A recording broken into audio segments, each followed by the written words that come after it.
Nieuwe manier afvalinzameling. Teamtoernooi TC Rode. Het is vandaag 25 augustus. Dit is het Pelen en Maas Journaal. Vanaf september start de gemeente met een nieuwe manier van afvalinzameling. Dit zou een stuk efficiënter zijn dan de huidige regeling en zorgt ervoor dat de afvalstoffenheffing niet stijgt. Waar nu nog de ene week de groene en de andere week de grijze bak wordt opgehaald, komt nu 1 keer in de 2 weken de wagen langs voor beide bakken. Dat is een kostenbesparing, daarmee houden de kosten in toom, maar anderszins is het ook onderdeel van een duurzame strategie om steeds minder afval ook te produceren en daarmee ook de kosten in de hand te houden. Een aantal jaar geleden hebben we natuurlijk ook al de diverse afvalpunten gecreëerd waarin dat de burger gratis afval naartoe kan brengen. En dit is de volgende stap. Venray is niet de eerste gemeente in Nederland waar de zogenaamde tweekamerwagen ingezet wordt. Dat gebeurt inderdaad in andere gemeenten ook. Het is onderdeel ook van overigens een brede aanbesteding binnen Noord-Limburg. Dus ook deze wagen, dit type wagen, wordt in andere gemeenten ook ingezet. Ja. De doelstellingen van de gemeente zijn helder. In 2020 nog maar 50 kilogram restafval per inwoner en in 2025 zelfs maar 10 kilogram per inwoner. In Hongarije start op 9 september het WK tweespannen. Een van de Nederlandse deelnemers is het Veulens-echtpaar Kouwenberg.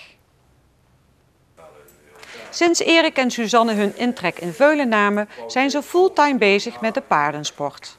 Een hele eer voor ze dat ze zich hebben weten te kwalificeren voor dit kampioenschap. Jazeker. We hebben een aantal jaren geoefend en dan is dit toch zeker een hele mooie opsteker. Ja, hoe heb je je gekwalificeerd? We zijn begin van het jaar naar Samuur geweest, Leden, recent in Maasdijk, waar we derde geworden zijn. We hebben gewoon een super seizoen gereden. Er worden 3 disciplines verreden op het WK, te weten dressuur, marathon en vaardigheid. Dressuur, dat is eigenlijk vergelijkbaar met gewoon dressuur onder het zadel, zeg maar. Dat kent bijna iedereen wel. De marathon, dat is door de waterbak en door de bomen en de palen. En de vaardigheid, er zijn 2 pionnetjes, er ligt een balletje op. Ja, dan gaat het gewoon over de toegestane tijd en geen ballen eraf. Erik en Suzanne zijn niet het enige team dat meedoet als echtpaar. Suzanne heeft daarin een belangrijke rol. Mijn rol is dat ik begeleid Erik op de koets, zowel in de dressuur, in de marathon en in de vaardigheid. In de dressuur heb ik verder geen rol als dat het plaatje compleet moet zijn. In de marathon zorg ik dat de tijden kloppen, dat de koets stabiel blijft, zodat we niet op de kant gaan. En in de vaardigheid hoef ik ook alleen maar achterop te zitten, dus vooral de marathon is erg belangrijk. Het paar krijgt allereerst veel hulp van dochter Sam en zoon Jens. Daarnaast staat er nog een heel team voor ze klaar. Ja, we zijn met heel veel mensen en ieder heeft zijn eigen taak en dat gaat prima.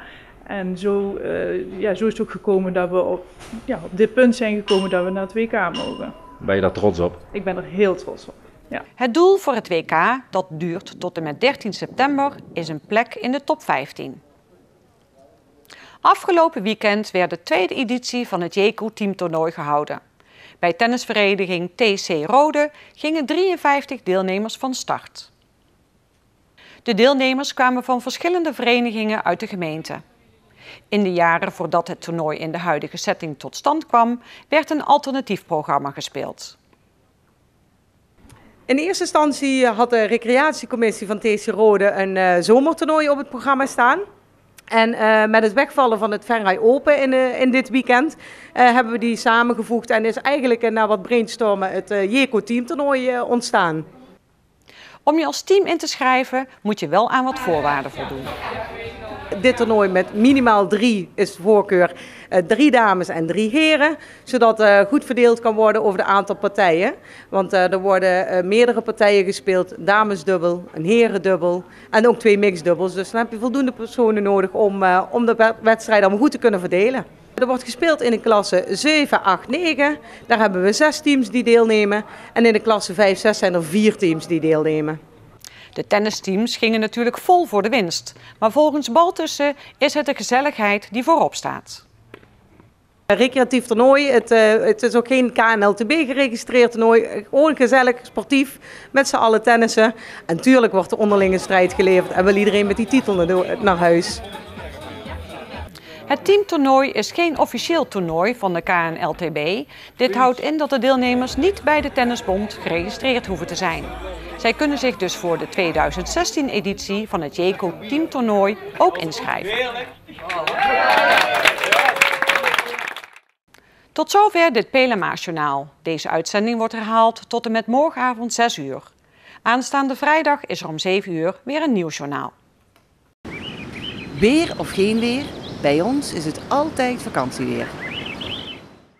Aankomende nacht is het bewolkt en er zijn perioden met regen of motregen. Het wordt niet kouder dan 15 graden. Overdag is het vrij zonnig en in de middag zomers warm met temperaturen tot 28 graden. En er staat een stevige wind uit zuid tot zuidwest. Later op de avond raakt het bewolkt en is er kans op een bui. Een hele prettige avond en tot vrijdag.